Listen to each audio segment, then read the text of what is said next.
Newsroom Live, sponsored by Momo Magic Cafe, beside Old Pawar Gas Godam, Jaisalmer house, बरा, रीवा। नमस्कार, India times में आपका स्वागत है और आपके साथ मैं आशुतोष तिवारी हाजिर हैं प्रदेश की 4 बड़ी खबरों के साथ। पहली खबर की बात करते हैं। इन 4 बड़ी खबरों के साथ आपके बीच आने का मकसद मात्र इतना ही होता है कि आपको दिन भर की प्रदेश की जो बड़ी और अहम खबर है वो सीधे आप तक पहुंच सके और खबर के वो पहलू आपके बीच आए जिनको जानना आपके लिए बेहद जरूरी हो जाता है। हमारी पहली खबर में क्या है ये देखते हैं। कोरोना कितना खतरनाक है ये आप सभी जानते हैं। कोरोना किस तरह से स्वरूप बदलकर सामने आता है ये भी आप जानते ही हैं। संभावित तीसरी लहर को लेकर आशंकाएं जताई जा रही हैं। इस बीच जो अभी सुगबुगाहट देखी जा रही है इससे लगने लगा है कि वाकई में कोरोना की तीसरी लहर मजबूत दस्तक दे सकती है। इसलिए हमारी लगातार आपसे यही गुजारिश है, अपील है कि आप अभी से सुरक्षित हो जाइए और अभी से ही आप फेस कवर करना मत भूलिए और किसी भी प्रकार की हीला हवाली अपने स्वास्थ्य को लेकर मत दिखाइए, लापरवाही मत करिए। क्योंकि कोरोना काल में हमने देखा है कि कितनी जिंदगियों को अपनी जान से हाथ धोना पड़ा है और इसके साथ ही अस्पतालों में किस तरह से लंबी कतार लग रही थी। आपने भी टेलीविजन स्क्रीन में बाखूबी देखा होगा। गंगा और यमुना में किस तरह से लाशों का अंबार लगा हुआ था ये भी आपने देखा होगा। हमें उन परिस्थितियों से कुछ न कुछ सबक तो जरूर लेना चाहिए क्योंकि आगे आने वाले समय में अगर संभावित तीसरी लहर की मजबूत दस्तक होती है तो कहीं ना कहीं इसका असर हमारे और आपके ऊपर होगा और हर एक मोहल्ले में, हर एक शहर में, हर एक जिले में किसी न किसी व्यक्ति की जान गई थी। तो एक बार फिर से अगर ऐसे हालात बनेंगे तो इससे नुकसान किसका होगा, खामियाजा किसको भुगतना पड़ेगा ये आप सभी जानते हैं। एक बार फिर से कोरोना के केस बढ़ने लगे हैं। अभी जो 9 दिन 7 दिन पिछले 7 दिनों में जो घटनाक्रम बना है, मुख्यमंत्री शिवराज सिंह चौहान ने उन्होंने आपात बैठक बुलाई है कोरोना को लेकर कि अब किस तरह से आगे प्लानिंग की जाए जिससे कोरोना को बढ़ने से पहले ही रोका जा सके। लेकिन जिस तरह से दावे किए जाते हैं और जिस तरह से सरकारें काम करती हैं, कहीं ना कहीं पिछली जो स्थिति थी कोरोना 2 की अगर बात करेंगे तो उस समय किस तरह से अंधाधुंध रैलियों में बीजेपी के नेता व्यस्त थे और कांग्रेस के नेता व्यस्त थे ये आप सभी जानते हैं। उनको कितनी चिंता है ये भी आप जानते हैं, बाखूबी जानते हैं। लेकिन इस बीच ध्यान देने वाली बात यह है कि प्रधानमंत्री नरेंद्र मोदी ने ये टारगेट दिया है अफसरों को कि वो कोरोना के संभावित तीसरी लहर को आने से पहले रोके और तमाम वो व्यवस्थाओं के साथ कोरोना के संक्रमण की जो दर बढ़ रही है उसको रोकने की दिशा में काम करें। लेकिन आप देखिए कि गांवों में जो हालात बने हैं और गांवों में अगर संक्रमित मरीज पाए जाते हैं तो गांवों में जो हालात हैं, आज ही हमने एक ग्राउंड रियलिटी दिखाई है सीधी जिले से कि वहां पर अस्पताल में कोई भी डॉक्टरों की उपलब्धता नहीं है। वहां पे कंपाउंडर इलाज कर रहे हैं और इसके अलावा जिस तरह से हीला हवाली स्वास्थ्य महकमे में है, बदहाली अगर आपको बताने लग जाएंगे तो आप हैरत में पड़ जाएंगे। क्योंकि पिछले दिनों भी बात हुई थी, सुधार की बात हुई थी, ऑक्सीजन सिलेंडर, ऑक्सीजन प्लांट की। बेशक इन सब चीज़ों पर पैसा खर्च हुआ, लगाया गया, लेकिन फिर भी अगर हमारी जो बुनियादी जो ढांचा है स्वास्थ्य व्यवस्था का, स्वास्थ्य उससे अगर मजबूत नहीं किया गया तो कहीं ना कहीं इससे हैरानी होगी, चिंता होगी। हमने इतनी बात कही है लेकिन इससे पहले फिगर पर बात करना बहुत जरूरी है क्योंकि अभी जो कोरोना संक्रमण बढ़ा है इस पर बात कर लेना बहुत जरूरी है। सबसे पहले आप ध्यान दीजिए 8 सितंबर को कितने कोरोना संक्रमित मरीज मिले थे। तो आपको बताऊं कि 8 सितंबर को 9 कोरोना संक्रमित मरीजों की पुष्टि की गई थी, लेकिन फिर उसके बाद 7 सितंबर को 16 कोरोना संक्रमित मरीज मिले थे और इसके 6 सितंबर को 11 कोरोना संक्रमित मरीज मिले, 5 सितंबर को 11 कोरोना संक्रमित मिले और 4 सितंबर को 22 कोरोना संक्रमित मरीज मिले। तो कहीं ना कहीं कोरोना की संख्या 5 दिनों में जो संक्रमितों की संख्या है वो काफ़ी संख्या एक साथ मिल गई है। मध्य प्रदेश में कोरोना के लगातार जो मामले सामने आ रहे हैं इससे अब कहीं ना कहीं हैरानी अब हर किसी को होने लगी है। इस बीच प्रदेश से सटे महाराष्ट्र के शहरों में केस बढ़ने से सरकार की चिंता बढ़ गई है और लाजमी भी है क्योंकि अगर हमारे जो पड़ोसी प्रदेश है वहां पर कोरोना की संख्या बढ़ेंगे तो कहीं ना कहीं उससे मध्य प्रदेश को खतरा जरूर हो सकता है। मुख्यमंत्री शिवराज सिंह चौहान ने आज शाम कोरोना को लेकर आपात बैठक बुलाई है। जाहिर ये बैठक भी चल रही होगी और इसमें कोरोना के बढ़ने केसों वाले जिलों में पाबंदियों पर विचार भी हो सकता है। साथ ही मास्क वैक्सीनेशन को लेकर नई रणनीति बनाई जा सकती है। प्रदेश में 9 दिनों में 120 पॉजिटिव मरीज मिल चुके हैं और मध्य प्रदेश में भी 134 एक्टिव केस हैं। महज 9 दिनों में जहां संक्रमितों की तादाद इतनी कम थी, कोरोना एक पूरी तरह से ठीक हो चुका था, महज 9 पहले एक सप्ताह के भीतर कोरोना संक्रमित मरीजों की संख्या का दोगुना होना और फिर महज 9 दिनों के भीतर 120 कोरोना संक्रमित मरीज मिल जाना और सीएम शिवराज सिंह चौहान का कोरोना को लेकर आपात बैठक बुलाना, क्या इस बात की सुगबुगाहट नहीं है कि कोरोना की संभावित तीसरी लहर का खतरा कहीं ना कहीं है? इसलिए अगर जो भी लोग ये सोचते हैं कि हम बिल्कुल भी सेफ जोन में हैं, तो वो इस गलत फहमी में न रहें। आप अपनी तैयारी बाखूबी रखें और फिर इसके अलावा अगर संभावित तीसरी लहर आती है तो उससे डटकर सामना करें। अब बात करते हैं दूसरी और बड़ी खबर की। 5 सितंबर को जब शिक्षक दिवस मनाया जाता है तो आप समझिए कि शिक्षकों को ढूंढ ढूंढ कर उनका सम्मान किया जाता है और उस पृष्ठभूमि को याद किया जाता है कि हमने गुरु से शिक्षा ली। गुरु एक राष्ट्र का निर्माण करते हैं, एक देश को बनाने में गुरुओं की बहुत अहम भूमिका होती है। लेकिन मध्य प्रदेश में शायद ही ये वक्त ऐसा होगा जब गुरुओं का इतना सम्मान सरकार के द्वारा किया गया होगा। आप ध्यान दीजिए, अगर 3 साल से अभी तक शिक्षकों को यहाँ पे ज्वाइनिंग नहीं मिली है, अब तक 75 चयनित जो शिक्षक हैं उनकी मौत हो गई है। ये सरकार का तोहफा नहीं कहेंगे तो और क्या कहेंगे।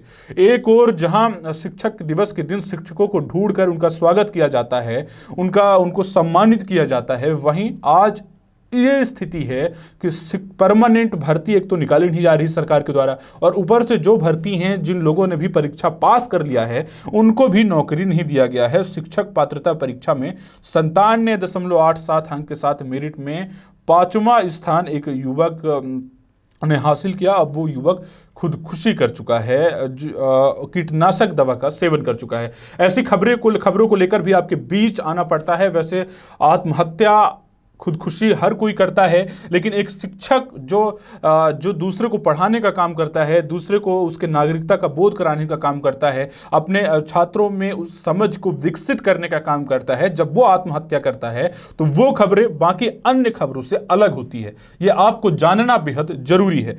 आप समझिए कि अगर शिक्षक मध्य प्रदेश में 32,000 से अधिक चयनित जो शिक्षक हैं उनके दस्तावेजों का वेरिफिकेशन पूरी तरह से हो चुका है और बावजूद उन्हें अभी तक नियुक्ति नहीं मिल पाई है। ये किस ओर इशारा कर रहा है? मौजूदा में जो सत्ता है और जो भी नुमाइंदे सत्ता के बैठे हैं वो क्या इस मसले पर गंभीरता से देख रहे हैं? क्या उनके जहन में वाकई में वो चीज़ें हैं कि वो एक बेहतरीन शिक्षा व्यवस्था दे सकें? क्योंकि मात्र नई शिक्षा नीति देने से काम नहीं चलेगा और नई शिक्षा नीति देकर और पीठ थपथपा लेने से काम नहीं चलेगा। जो रिक्त पद हैं उन्हें भरना होगा और जो भी लोग परीक्षा पास कर चुके हैं उन्हें भी नौकरी देनी होगी। क्योंकि अक्सर इस तरह की जो खबरें सामने आती हैं कि शिक्षक के द्वारा आत्महत्या कर लिया जाता है, कहीं ना कहीं इस समाज के लिए दुख की बात जरूर है। ये पूरा जो मसला है ये 2019 में शिक्षक भर्ती पात्रता परीक्षा वर्ग 1 में कृषि संकाय में 97.87 अंक के साथ प्रवेश की प्रदेश की मेरिट में 5वें स्थान पर इनका चयन हुआ था। आप सोचिए 5वें स्थान, इन्होंने 5th रैंक हासिल की थी पूरे प्रदेश में। और लेकिन अब ज्वाइनिंग नहीं मिलने के कारण वो इतनी डिप्रेशन में थे कि वो अवसाद में उन्होंने इस आत्मघाती कदम को उठाया और उन्होंने कहा कि उन्होंने खुदकुशी कर ली।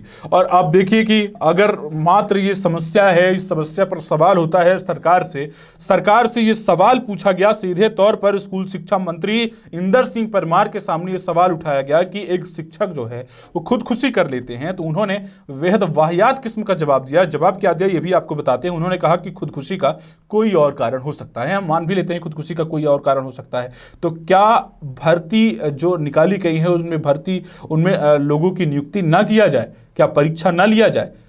क्या वजह हो सकती है कि आखिर इस तरह से क्या ये आर्थिक जो स्थिति है इसकी वजह से, बदहाल अर्थव्यवस्था की वजह से सरकार उम्मीदों पर खरी नहीं उतर पा रही है और शिक्षकों की नियुक्ति नहीं कर पा रही है? आखिर इसके पीछे की वजह क्या है? इस पर चर्चा करने लग जाएंगे तो काफ़ी लंबा समय लग जाएगा। आप बात करते हैं तीसरी और बड़ी और अहम खबर की। रिश्वतखोरी की खबरें आप सुनते होंगे, लेकिन सबसे ज़्यादा बदनाम अगर रिश्वतखोरी को लेकर कोई है तो आप जानते हैं कि पुलिस डिपार्टमेंट है। पुलिस महकमे में रिश्वत को लेकर आप समझिए कि ये एक एक तो दबे जुबान में ये चीज़ें रहती हैं कि किसी को अपना काम जल्दी करवाना है तो उसमें रिश्वत के तौर पर कुछ न कुछ देना होगा। ये चीज़ें एक आम धारणा बन चुकी है, एक आम लोगों की ये सोच बन चुकी है। ये सोच अब विकसित पूरी तरह से हो चुकी है और उस तरह से अब ये काम भी करने लगी है। लेकिन अब बताते हैं आपको कि स्तर गिरने की बात है कि अब खबरें तो ये बहुत आम हो गई हैं कि किस तरह से रिश्वत लिया जाता है, लेकिन रिश्वत का स्तर भी गिर रहा है। इस पर ध्यान देने की जरूरत है। एमपी में एक कांस्टेबल हैं, उन्होंने रिश्वत मांगा है एक गाड़ी वाले से, लेकिन गाड़ी वाले ने उनको रिश्वत नहीं दे पाई तो उन्होंने उसके गाड़ी में रखे केले को ले लिया रिश्वत के तौर पर और 24 केले की घूस उन्होंने खा ली।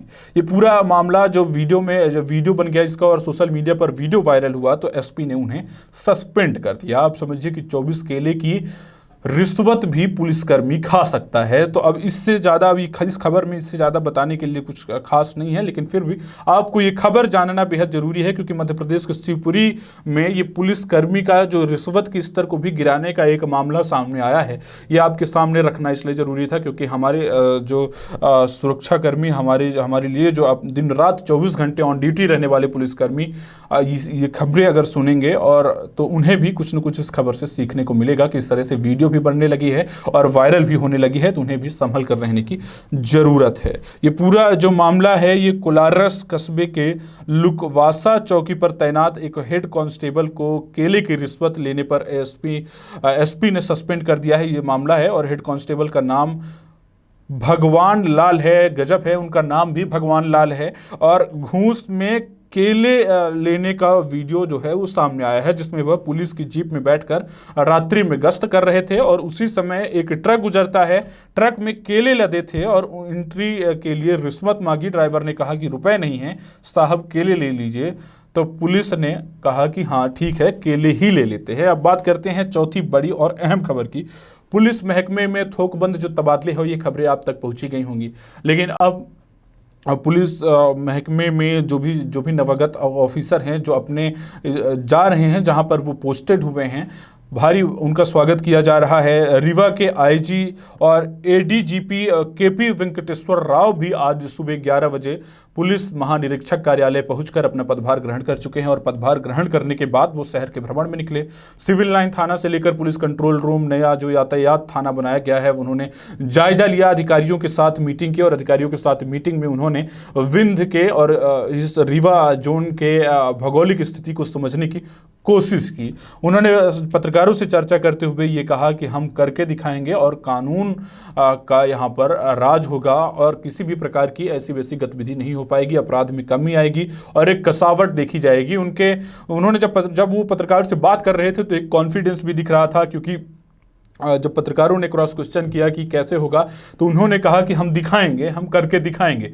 जब जवाब इस तरह से किसी पुलिस अधिकारी के द्वारा दिया जाता है तो कहीं ना कहीं जनता में लगाव होता है और जनता भी आश्वस्त होती है कि हमारे जो नए अधिकारी आए हैं वो इस दिशा में सही रुख अख्तियार करके काम करने के लिए इच्छुक हैं। तो कहीं ना कहीं जनता में भी सीधे संवाद की एक गुंजाइश बनती है।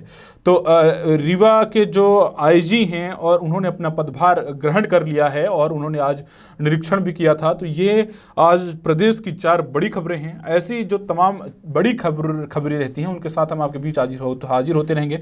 आप बने रहिए विंध्या टाइम्स के साथ। बहुत बहुत धन्यवाद।